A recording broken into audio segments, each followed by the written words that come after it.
Bienvenidos al Descubierto, soy Elina Villafañe y hoy vamos a compartir con usted una entrevista a la representante republicana de Georgia, Taylor Greene. En esta oportunidad, Roman Balmakov se sentó con la diputada para hablar de varios temas, como por ejemplo las repudiables condiciones de vida de los presos políticos del día 6 de enero. Pues Greene fue testigo durante su visita en una cárcel en D.C. y esta experiencia la inspiró a liderar la formación de un comité para investigar estos encarcelamientos en caso de que los republicanos recuperen la Cámara en el mes de noviembre. También en esta oportunidad, Greene nos cuenta sobre su historial de votos como congresista de primer mandato, sobre el impacto que tienen los grupos de presión y los PAC en el proceso político, y también cómo afronta Taylor Greene el aluvión de amenazas de muerte por los partidarios de la izquierda política. Vamos a la entrevista. Congresista Greene, muchas gracias por acompañarnos. Así que quería empezar mencionando que en ese documental que se publicó recientemente, La historia real del 6 de enero, para ello tuve una entrevista telefónica con Jake Lang. Él ha estado en confinamiento solitario 18 meses desde el 16 de enero, 10 días después del 6 de enero, a la espera del juicio, que ocurrirá el próximo año. ¿Qué opinas de eso? Además de él, hay unas 40 o 50 personas más que están sufriendo el mismo destino. ¿Qué opinas de eso?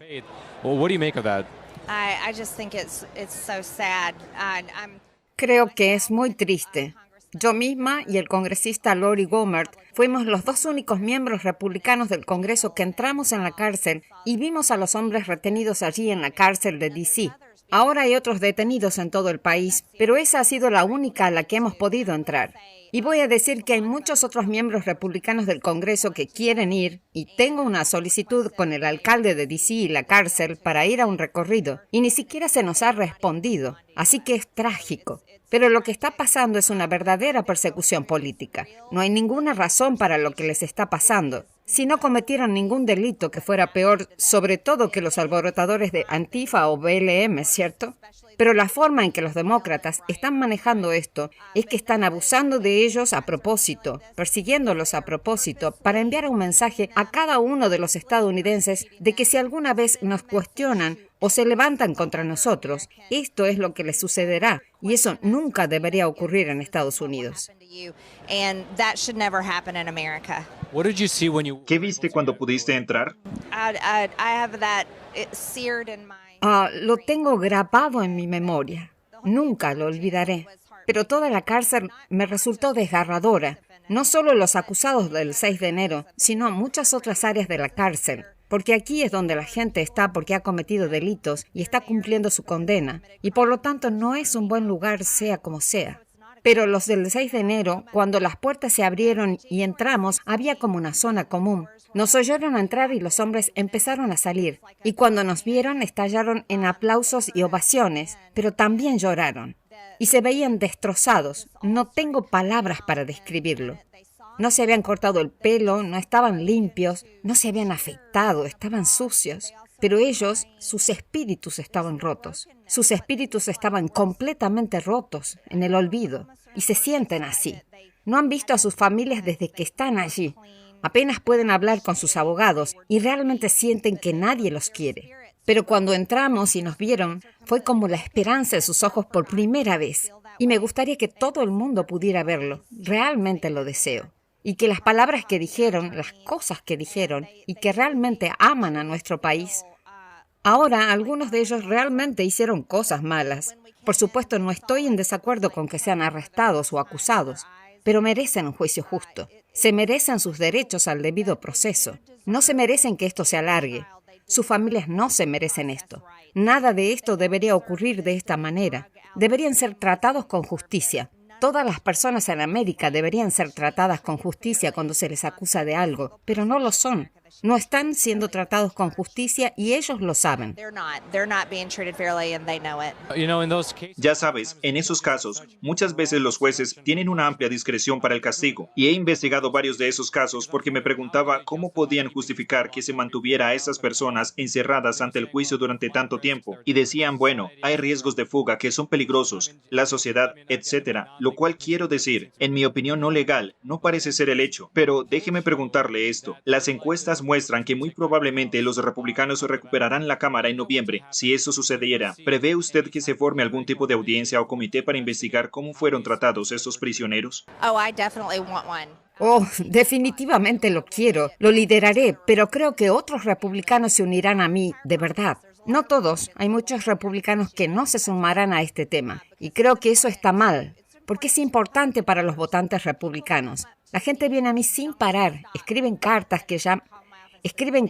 llaman a mi oficina y me dan las gracias por preocuparse por ellos y ocuparse de este tema. Pero si nuestro Congreso republicano, cuando tengamos la mayoría, tenemos que ser una mayoría controlada por los republicanos diferente a la de antes. Tenemos que ser valientes. Tenemos que estar dispuestos a asumir los problemas e investigar las causas y estar dispuestos a aprobar proyectos de ley que los republicanos en el pasado no harían. Porque hemos visto quiénes son los demócratas. Nos han mostrado quiénes son. Son comunistas, son ateos, abusarán de su poder solo para salirse con la suya políticamente.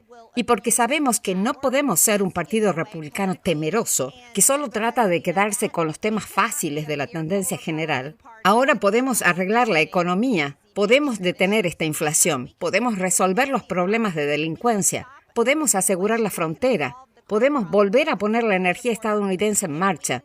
Pero si somos una mayoría republicana que no investigará y detendrá el abuso de los presos políticos del 6 de enero, si somos una mayoría republicana que no se levantará y protegerá a los niños de esta horrible mentira de que pueden cambiar su género, y las hormonas y los inhibidores de la pubertad y la mutilación genital, las cirugías, las mastectomías para las chicas adolescentes, la castración para los chicos adolescentes. Y también es el exdirector de distrito de Adam Schiff. Si eso es demasiado controvertido para los republicanos en el Congreso entonces han perdido el rumbo y no están representando a sus votantes.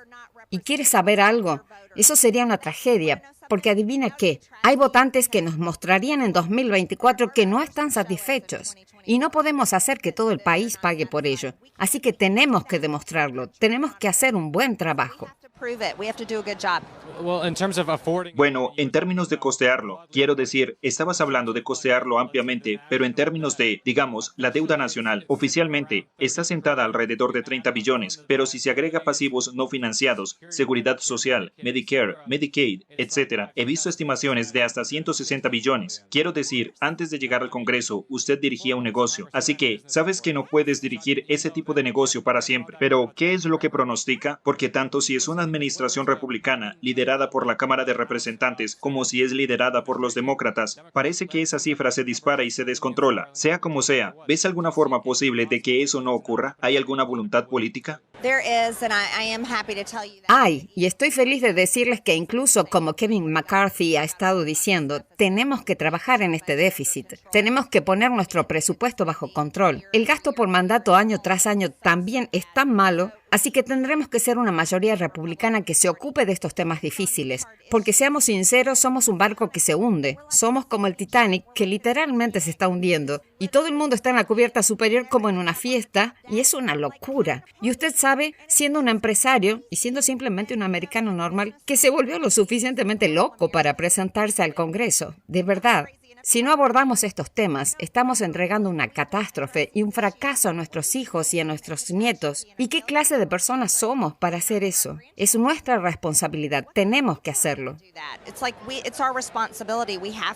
Bueno, muchos de estos proyectos de ley, y por supuesto le dan un nombre maravilloso, y lo que estropea el proyecto de ley salva un gran nombre. Entonces usted lee el proyecto de ley, pero hay píldoras de veneno dentro de ellos. Y es como... Esto es un bonito, esto es una buena causa, un buen esfuerzo, y debemos hacer todo lo que podamos para detener el tráfico de personas. Pero luego lees el proyecto de ley y encuentras cosas como el gasto obligatorio que añade.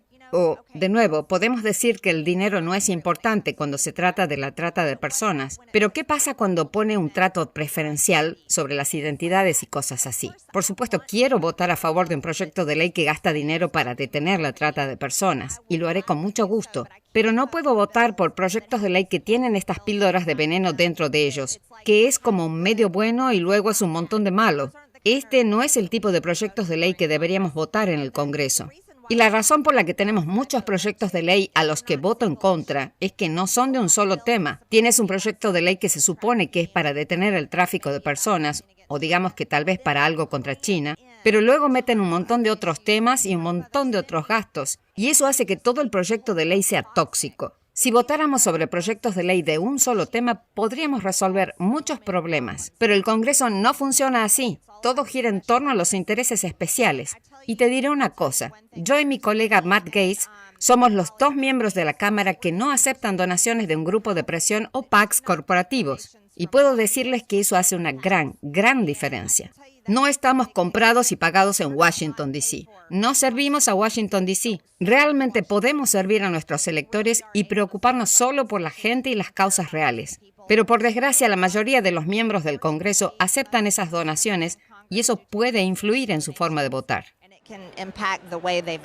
Y el último tema que quería tratar contigo es esta especie de viñeta que se ha producido en los pasillos del Congreso, entre tú y un congresista de, creo que es Massachusetts, justo a un jefe de personal, que derribaron tu pancarta y luego pusiste una foto.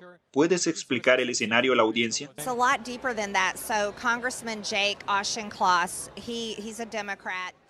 Es mucho más grave que eso. El congresista Jake Auchincloss es demócrata. Su jefe de personal se llama Tim Hyson. Tim Hyson, siendo el más alto nivel de su personal, fue arrestado por la policía del Capitolio por vandalismo, siendo captado por las cámaras vandalizando y robando. Lo había estado haciendo durante meses, un cartel fuera de mi oficina, y ocurrió después de que mi colega del otro lado del pasillo, Maureen Newman, pusiera una bandera trans cuando estábamos luchando por el proyecto de ley de igualdad. Y yo puse un cartel que decía que solo hay 2 géneros, masculino y femenino, confía en la ciencia. Y ese cartel fue atacado todo el tiempo. Pero fue Tim Hyson, jefe de personal de Jake Auchincloss, capturado por la policía del Capitolio, detenido, y los cargos enviados al Departamento de Justicia.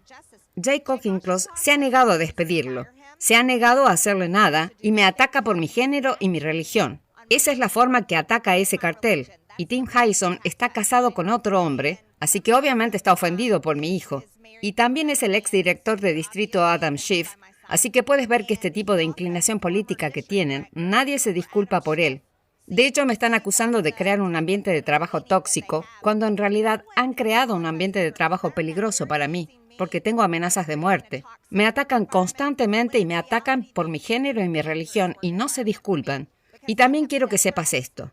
Tim Hyson y Jake Auchincloss, su personal, son los que dirigen el equipo de filmación de Stephen Colbert. Son el personal que dirigen en los edificios de la casa.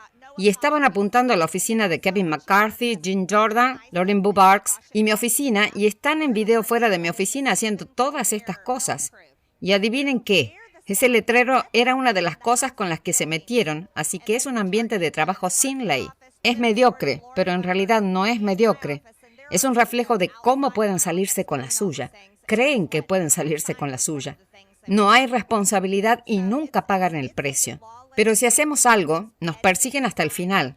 Quiero decir, puedes ir a la lista. Podemos hablar de un pastelero que dijo que no quería hacer un pastel para alguien. Podemos hablar de los actores de Hollywood que salen como conservadores y son cancelados. Se puede hablar de los votantes de Trump, los tachan de deplorables, y tantos conservadores expulsados de las redes sociales. Incluso podemos hablar de Alex Jones, que estoy totalmente en desacuerdo con sus declaraciones sobre Sandy Hook. Pero mira lo que le está pasando ahora. Está siendo tratado como si fuera el que entró y mató a esos niños. ¿Y alguna vez se terminará?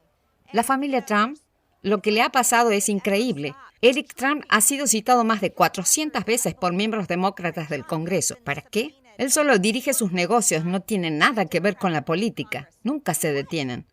Pero también nunca rinden cuentas y por eso voy a seguir luchando y voy a seguir presionando.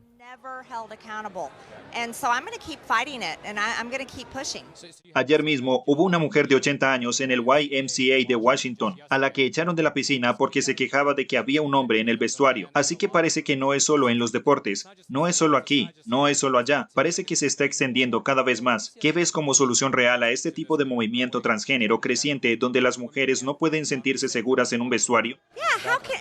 Una mujer de 80 años no puede sentirse segura en un vestuario con un hombre que se hace llamar mujer. ¡Qué escándalo! Debería ser arrestado y encarcelado. Eso sí, Todo el mundo tiene que arrancarse la cinta adhesiva de la boca. Eso sí es políticamente correcto, quitársela y ser valiente y decir la verdad. Si nos importa defender los derechos de las personas, deberíamos defender a las mujeres. Deberíamos estar defendiendo a los niños, porque sus derechos están siendo abusados todos los días. Deberíamos estar defendiendo a los hombres, porque aparentemente los hombres blancos son lo peor de nuestra sociedad humana. Pero ninguno de nosotros se apuntó a qué color de piel tenemos, qué género tenemos, cuándo vamos a nacer o dónde vamos a nacer. Todo esto es absurdo. Tenemos que defender el no. Eres un hombre. No te metes en ese baño. No me importa lo que pienses en tu mente. No puedes entrar ahí. Eres un hombre. Este es un lugar para mujeres, algo de privacidad, baño para niñas. No, chicos, no podéis entrar ahí. Estas chicas necesitan estar seguras. Pero es indignante que nadie se levante en contra y me opongo y me atacan todo el tiempo por ello. Pero creo que vale la pena. Quiero decir, ¿qué estoy haciendo si no hablo en contra? Por último, me encantaría saber cuál es su opinión sobre estas diferentes y controvertidas realidades que están ocurriendo en Estados Unidos. Así que, por favor, no dude, deje su comentario abajo que más tarde me encantará leerlo y estar respondiendo los mensajes. Muchas gracias por acompañarnos hoy. Nos vemos pronto.